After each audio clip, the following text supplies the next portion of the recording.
നിങ്ങളുടെ ഇഷ്ട പരമ്പരകളുടെ മുഴുവൻ എപ്പിസോഡുകളും ടെലികാസ്റ്റിന് ശേഷം എക്സ്ക്ലൂസീവായി സൺ നെക്സ്റ്റ് ആപ്പിലൂടെ കാണൂ. ഇന്ത്യൻ ഉപഭോക്താക്കൾക്ക് മാത്രം സൗജന്യം.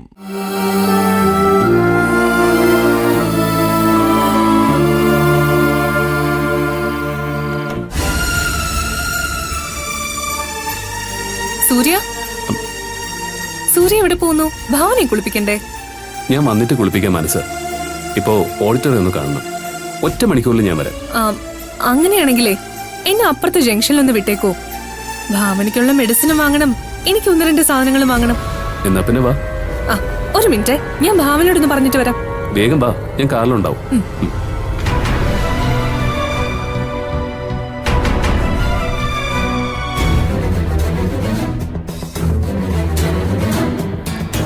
ഭാവനെ ഇവിടുന്ന് ഓടിക്കാനുള്ള വഴി നോക്കാതെ ഇവളെന്തിനാ അവളെങ്ങനെ സഹായിക്കാൻ നടക്കുന്നത്?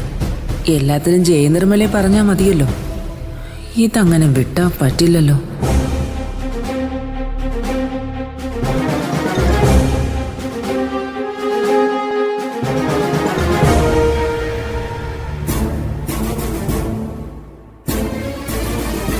ജയ, ഭാവന ഇപ്പോ ഒറ്റയ്ക്ക് മുറിയിലുള്ളൂ. ഒറ്റയ്ക്കോ? സൂര്യമോളും എവിടെ പോയി? സൂര്യ പുറത്ത് എവിടെ പോയപ്പോ മാനസമോളും കൂടെ പോയി. ഓ, അടുത്ത ജംഗ്ഷനിൽ നിന്നും ഭാവനയ്ക്കുള്ള മെഡിസിൻ വാങ്ങാനെന്നാ പറഞ്ഞത്. എന്നാ ഇപ്പൊ വരും. അതെ, മാനസമോളിപ്പോ ഭാവനയോട് കൂടുതൽ അടുപ്പമാ കാണിക്കുന്നത്. അടുപ്പം കൂടിയിട്ട് പണ്ടൊരു കാട്ടിലെ സിംഹവും മാനും പോലെ ആവോന്നായി എന്റെ പേടി. ഏയ്, എന്റെ മോളെ അങ്ങനെയൊന്നും കിട്ടില്ല. അവക്ക് അവളുടെ കാര്യം നോക്കാൻ അറിയാം. ഏട്ടത്തിക്ക് ഭാവനയെ അറിയാഞ്ഞിട്ടാ. എത്ര വലിയ ശത്രുവിനെ സ്നേഹം കൊണ്ട് തോൽപ്പിക്കാൻ അവള് മിടിക്കുക. മാനസ ഈ ചെയ്യുന്ന സഹായങ്ങളൊന്നും അവള് മറക്കില്ല. സാഹചര്യം കിട്ടിയ അതിന്റെ 10 ഇരട്ടിയായി അവള് തിരിച്ചു കൊടുക്കും.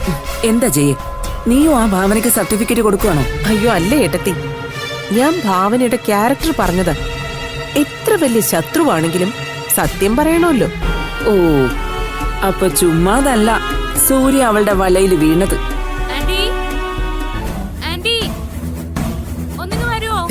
അവള് വിളിക്കുന്നു. വാഷ്റൂമിലോ മറ്റോ പോവാനാവും. അങ്ങനെയാണെങ്കിൽ ഞാൻ ഇപ്പൊ അവക്കൊരു പണി കൊടുക്കാം. എന്ത് ചെയ്യാൻ പോവാ? നോക്കട്ടെ, ഞാൻ ഇപ്പൊ വരാം.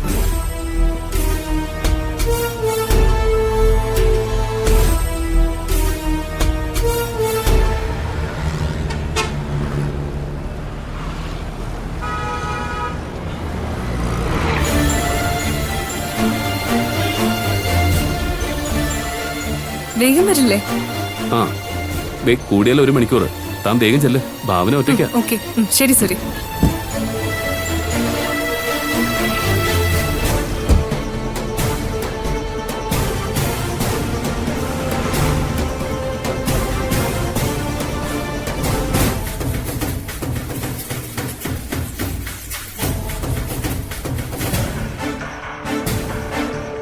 എന്താ ഭാവനെ വിളിച്ചത്? ആന്റി എവിടെ? അപ്പുറത്തെവിടെയുണ്ട്. എന്താ പറഞ്ഞോളൂ. ആന്റി, എനിക്കൊന്ന് കുളിക്കണമായിരുന്നു. അതിനെന്താ, ഞാൻ കൊണ്ടുപോ. അയ്യോ, ആന്റിക്ക് അത് ബുദ്ധിമുട്ടാവില്ലേ? എന്റെ മോക്ക് നിന്നെ സഹായിക്കാമെങ്കിൽ എനിക്കെന്താ സഹായിച്ചൂടെ? ഇവക്കൊരു പണി കൊടുക്കണമല്ലോ. ഒരു 2 മിനിറ്റ്, ഞാൻ ഗ്യാസ് ഓണാക്കി വെച്ചിട്ടാ വന്നത്. ഞാൻ പെട്ടെന്ന് ഓഫ് ചെയ്തിട്ട് വരാം. ശരി ആന്റി.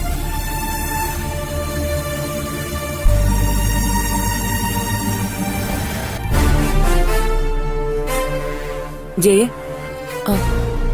ഞാനൊരു ചെറിയ പണി അവക്ക് കൊടുക്കാൻ പോവാ. ചിലപ്പോ ഇതോടുകൂടി അവൾ ഇവിടുന്ന് പോവും. ഇവിടെ വെച്ച് വേണോ ഏട്ടത്തി? ഇപ്പോ നമ്മള് മാത്രമല്ലേ ഉള്ളൂ ഇവിടെ. അവക്ക് എന്തെങ്കിലും സംഭവിച്ചാ നമ്മള് തന്നെ കുടുങ്ങും. അതൊന്നും നീ ഇപ്പൊ ചിന്തിക്കണ്ട. അല്പ കഴിഞ്ഞ് നീ എന്റെ ഫോണിലോട്ടൊന്ന് വിളിച്ചാ മാത്രം മതി. ബാക്കി കാര്യം ഞാൻ ഏറ്റു.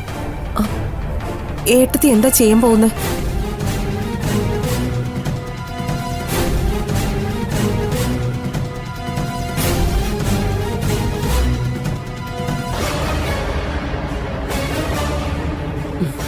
ഒരബദ്ധമൊക്കെ ഏത് പോലീസുകാരനും പറ്റും.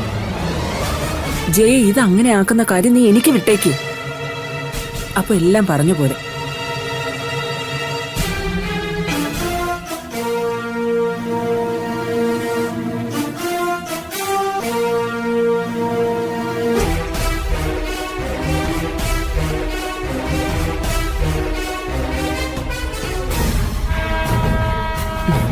എന്നാ പോവാം മോളെ. ആ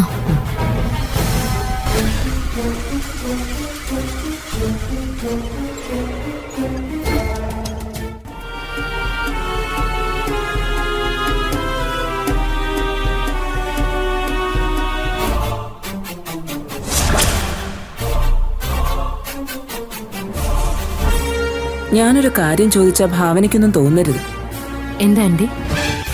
സൂര്യയെ കൊണ്ട് ഭാവനയെ കുളിപ്പിക്കുന്നതും വാഷ്റൂമിൽ കൊണ്ടുപോകുന്നതും കഷ്ടമല്ലേ? ഒന്നുമില്ലെങ്കിലും അവനൊരു പുരുഷനല്ലേ? സത്യം പറഞ്ഞാൽ ഈ അവസ്ഥയിൽ നിന്നെ നിന്റെ വീട്ടുകാരാ നോക്കേണ്ടത്.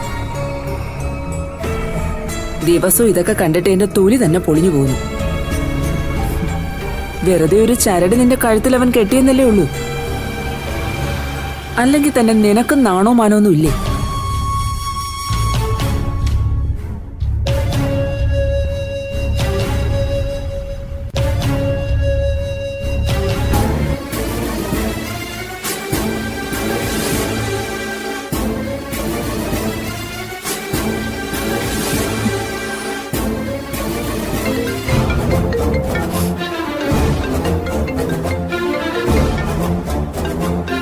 ആരോ എന്നെ വിളിക്കുന്നുണ്ട്.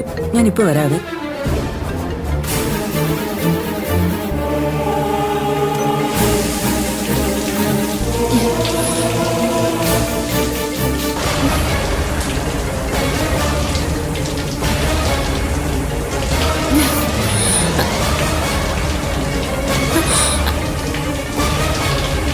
Aunty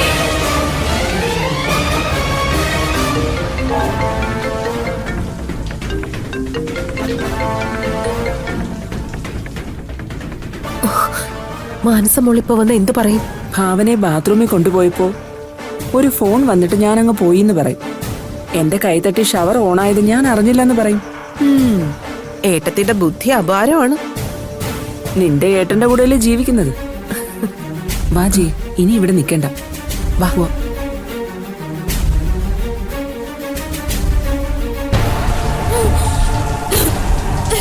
aunty aunty aunty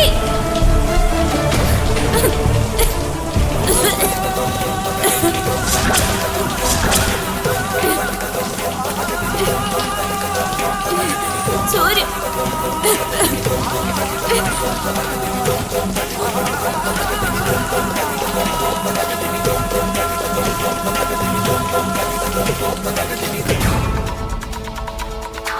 Jaya നോക്കൂ, ഞാൻ പറഞ്ഞതെല്ലാം അവക്ക് കൊണ്ടിട്ടുണ്ടാവും.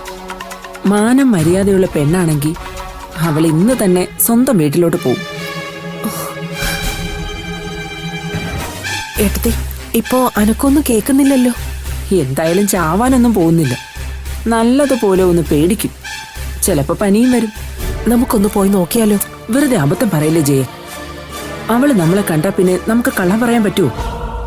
എനിക്കെന്തോ പേടി തോന്നുന്നു. ഇത് കൊള്ളാലോ. നീയല്ലേ അവളെ കൊല്ലാൻ വേണ്ടി നടക്കുന്നത്. അത് ഈ വീട്ടിലിട്ട് പറ്റില്ല.